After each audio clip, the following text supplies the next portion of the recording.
आता जस्ट जिजाऊ जयंती झाली आणि महाराजांचं आणि जिजाऊंचं जे नातं आहे, त्यानंतर मावळ्यांचं जे नातं आहे, भगव्याचं जे नातं आहे, म्हणजे नेहमी व्याख्यानाची सुरुवात करताना मी ज्या ओळींनी करतो इतके दिवस ऐकवले नाही, आज ते घ्यायची इच्छा झाली कारण की आजचं वातावरण सुरुवातच तशी झाली होती. आई जिजाऊंनी दिली तलवार हाती, त्या तलवारीने केला संहार शिवबांनी.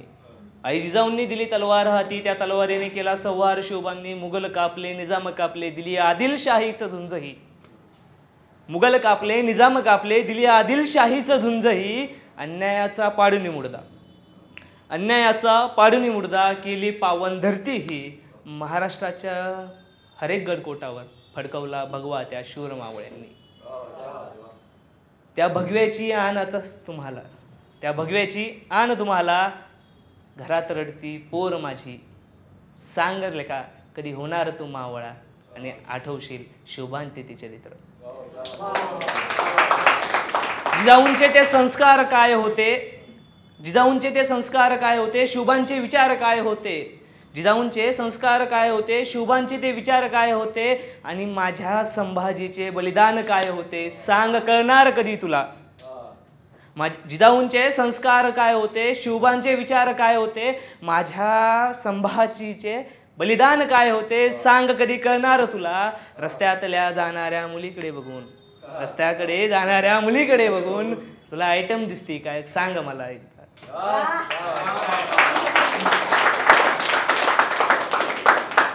रस्त्याकडे जाणाऱ्या मुलीकडे बघून सांग तुला आयटम दिसती का मला. मग कपाळावरचा चंद्रकोर लावून करतोस काय.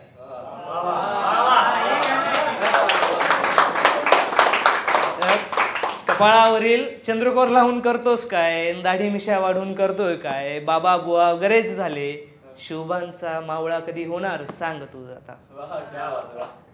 बाबा बुवा बरेच झाले, शिवबांचा मावळा कधी होणार तू सांग जरा.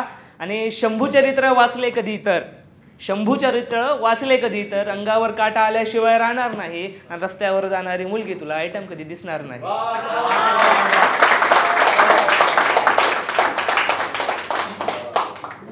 सांग मित्रा कधी वाचणार शिवचरित्र, सांग मित्रा कधी वाचणार शिवचरित्र. गनिमी कावा तर तुला समजलाच आहे, अफजल्याचं पोट फाडलेलं सर्वांनीच तुला सांगितलं आहे. कधी बघ जरा किल्ल्यांची ती गती, जरा बघ जरा किल्ल्यांची ती गती. आजही 350-400 वर्षानंतर तशीच उभे आहे, आणि तू बांधलेली इमारत पूल आजही खाली पडलेली आहे. आणि भेटला वेळ कधी, भेटला वेळ कधी तर जिजाऊंचं ही चरित्र वाचून घे. भेटला वेळ कधी तर जिजाऊंचं ही चरित्र वाचून घे. घरात पोर झाल्यावर हत्तीहून साखर वाटणाऱ्या लखुजी राजांचं ही चरित्र वाचून घे. मग तुला गरज पडणार नाही, मग तुला गरज पडणार नाही कदाचित कुठल्याही शिक्षणाची. मग तुला गरज पडणार नाही कुठल्याही शिक्षणाची. घरात मायबाप विठ्ठल दिसेल, घरात मायबाप विठ्ठल दिसेल. रस्त्यावर चालणारी प्रत्येक मुलगी तुला आई भवानी दिसेल.